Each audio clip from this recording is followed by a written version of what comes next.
everyone, welcome back to week 4 of the Great British Bake Off. Let's see what we'll be doing in this week's technical challenge. For your technical challenge, Evil Prue would like you each to make 4 individual sticky toffee puddings. Okay, so sticky toffee pudding, a very typically British dessert and actually one that I've never tried, so I'm really interested to see how this turns out. I also know that having looked at the recipe, I'm going to have to make some serious substitutions to make it dairy-free. So let's dive in and take a look at how this goes. So as you can see, there's lots of ingredients that you'll need to make this recipe this week. The first thing we're going to do is make our sticky toffee, and I'm going to be using a coconut cream for this to make it dairy free, as well as my plant-based butter, and I'll talk you through that as we progress through the method. So Prue, sticky toffee pudding. Who doesn't like a sticky toffee pudding? It's quite a complicated challenge. They have to make the pudding, they have to make a caramel sauce, a creme anglaise, and they have to make tuile. Of course, the sponge is the most important thing. The problem might be that they'll think it's cooked when it's not, so the danger is slightly undercooking. So as always, I'll pop the recipe in the main description for the video. Let's make a start with our toffee sauce first. And as I mentioned, we're going to use some different ingredients for this just to make it dairy free. The one they did on the show was actually not dairy free, but I'm going to show you how easy it is to do those substitutes for that. First thing we're going to do is pop our sugar and 2 tablespoons of water into a small saucepan, and then over low heat you just want that sugar to melt, so it's going to dissolve and start to form that sugar syrup. Be careful and be warned, this is going to get very hot, so you want to make sure there's no kids or dogs or animals running around when you're making this. And once it starts to dissolve, we can move on to the next step. And you'll need to multitask when you make this recipe. As they did on the show, it took them 90 minutes to do it, so you don't have a lot of time really. So whilst that sugar is dissolving, go ahead and chop up your dates. Now you just want to roughly chop them up. What we're going to do then eventually is make a puree with them, but if you chop them up into small pieces, it will make that process actually a lot quicker.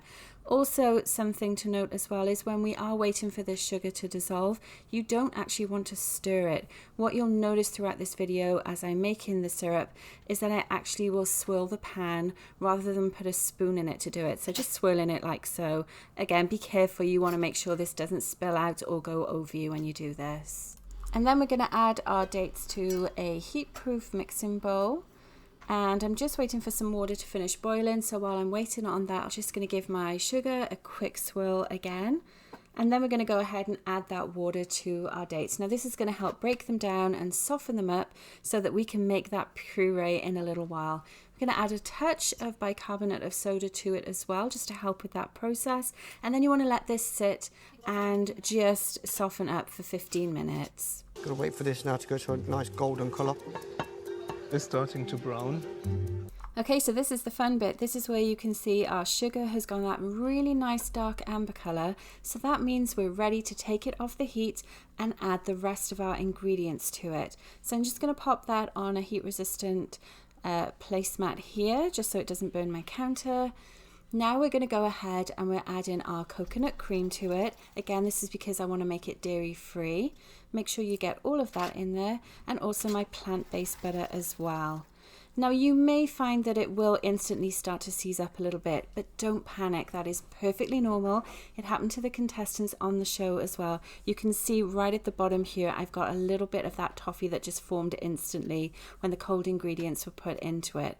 All you need to do if that happens, as you can see here, I've popped it back on the heat, and I'm just going to get another spoon to help break that down. So I can actually kind of press it down into the saucepan as well and just break up all those bits. Perfectly normal when you make toffee sauce though. So again, don't panic if this happens to you. And it was my first time making this too, so I must admit I was a little bit shocked when it instantly happened. But if you think of the science of baking, it makes perfect sense that this would happen.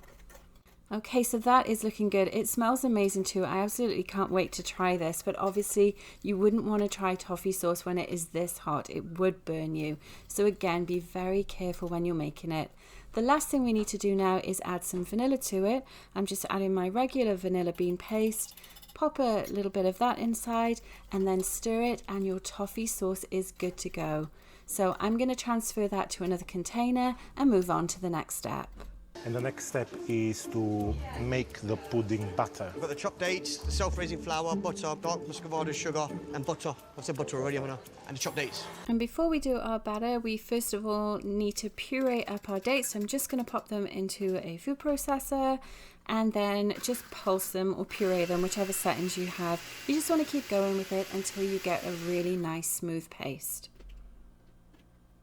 And let's make the pudding batter next. So I'm going to use a stand mixer for this because we want some of those ingredients to mix for a while to make sure they're light and fluffy, and that creates that nice soft texture for our pudding as well. So all I've done here is add in my plant-based butter, my brown sugar and my caster sugar, and they're just going to mix for a couple of minutes on medium speed, about 3 to 5 minutes until it's light and fluffy.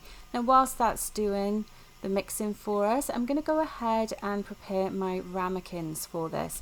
Now in the show they use pudding molds for it. I couldn't actually find any here in Canada, so instead I just used some ramekins from the dollar store, and hopefully it will work out perfectly well. To start with, I'm just going to grease them with some plant-based butter, and what we want to do is make sure we prepare our molds or our ramekins properly so that the cake won't actually stick to it and not come out when we remove it once it's baked. So once it's greased, I'm just adding a little bit of flour to it, and then you can see that I'm just kind of rolling it around in my hands and tapping it against my hand as well. And that's just to make sure that the flour will evenly stick to the butter and give that nice coating. So we've essentially just made a non-stick coating for our ramekins, which is a really good tip if you're not using something like a non-stick pudding mold. Okay, so our butter and our sugar is continuing to mix. Next thing we're going to do is add our 1 egg to it. And of course, if you wanted to make this vegan, you could just make your regular substitutes for that. You could throw a flax egg in there instead. I chose to just do dairy-free for this recipe today though. Next then I'm adding my flour. And you want to make sure that you don't overbeat this. So this is going in on a low speed, and you're just going to mix it for 1 minute. You want to make sure that you don't over combine it, because again you're going to knock out all that nice air that we've got, and you're going to have a tougher dough as well to your cake.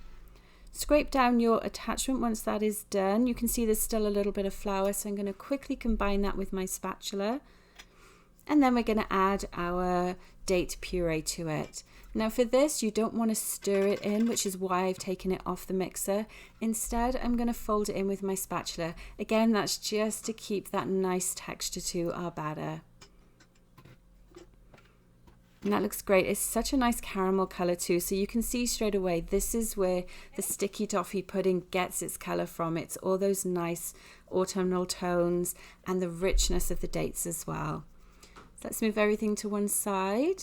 And I'm going to bake these on one of my air bake trays. You could just use a regular cookie sheet or whatever baking pan you have. I do not advise that you put them straight on the shelf in your oven, because if by chance they do explode when you bake them, you're going to end up with a huge mess on the bottom of your oven. So now I'm just adding a little bit of our toffee sauce to the bottom, giving it a swirl around to make sure that it's evenly coated as well. And then we're going to go ahead and add our batter to it. Now I would have normally poured this in, but I decided actually to use my ice cream scoop instead, because I want to try and keep the amount of batter quite even in all of the toffee cakes here, just to make sure that everybody gets a fair portion as well. And just keep going until they're about 3/4 full. On these particular ramekins, there is a line which is kind of a good gauge of where you want to be, because we are using a self-raising flour and they will rise naturally as they bake as well, so you don't want to overfill them. Again, that's also why I've popped them on a baking tray instead of just putting them straight in the oven as they are. Just topping up with those final little bits of our batter as well, and then that's going to go in our preheated oven at 350 degrees Fahrenheit for about 20 to 25 minutes. I'm making the creme anglaise. It's just thin custard. I've never made a real custard with eggs before. Not a good start. So just like Freya, this is my first time making a creme anglaise as well. I've never actually made one before. I've always just used the bird's custard powder instead to make our own custard. But it's quite easy to make a dairy-free one by the sounds of it. So let's have a go. We're starting off with our milk, our coconut cream, and also I'm going to use some vanilla bean paste as I don't have any vanilla pods on hand. And we're just going to combine everything and then bring it to almost boiling on a medium heat. And whilst that's warming up, we're just going to start to whisk up our egg yolks with our sugar. So I'm just choosing to do this with a hand whisk. You could use an electric whisk instead if you prefer. And you're just going to do that until they're pale and fluffy. So it does take a few minutes. Again, you could use an electric whisk for this if you wanted to. I also keep periodically going back and just giving a swirl to our warmed milk mixture as well, because you just want to make sure that things are actually going to combine nicely together.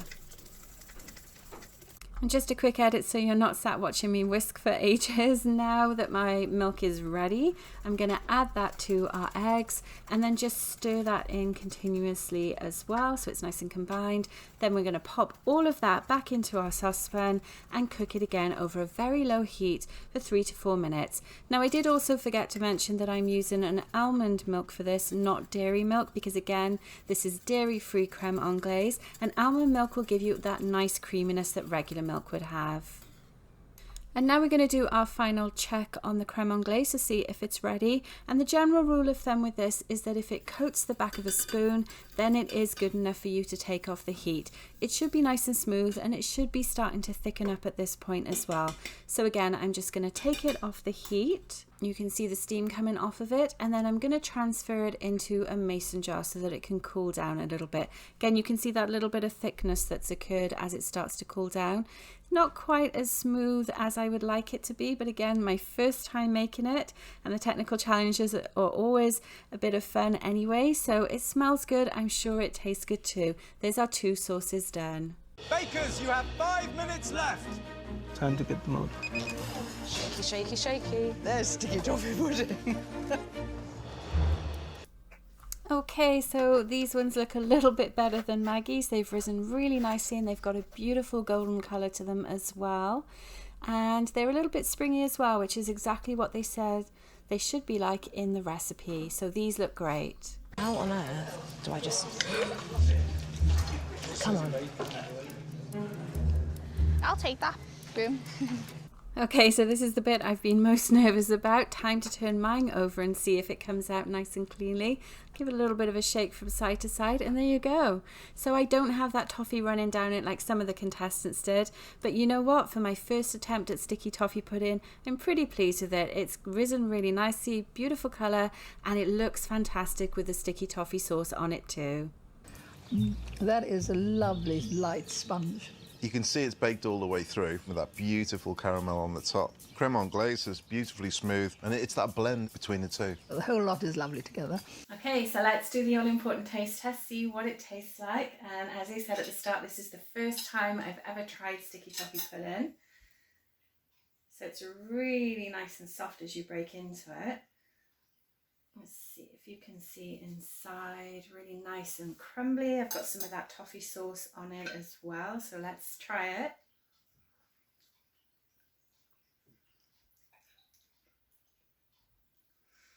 It's really nice. It's quite sweet, and that's from the sugar and the dates that are in it, and obviously the toffee sauce as well. But it is really nice, so I think this one was a hit. Hope you've really enjoyed watching this week's technical challenge. Don't forget to check out the previous weeks that I've done as well. And no spoilers, I'm not going to let you know what's happening for next week's technical challenge. Make sure you press that subscribe button underneath so that you can get the notifications when I post my next technical challenge bake along. And I look forward to seeing you on the next video. Thanks for watching.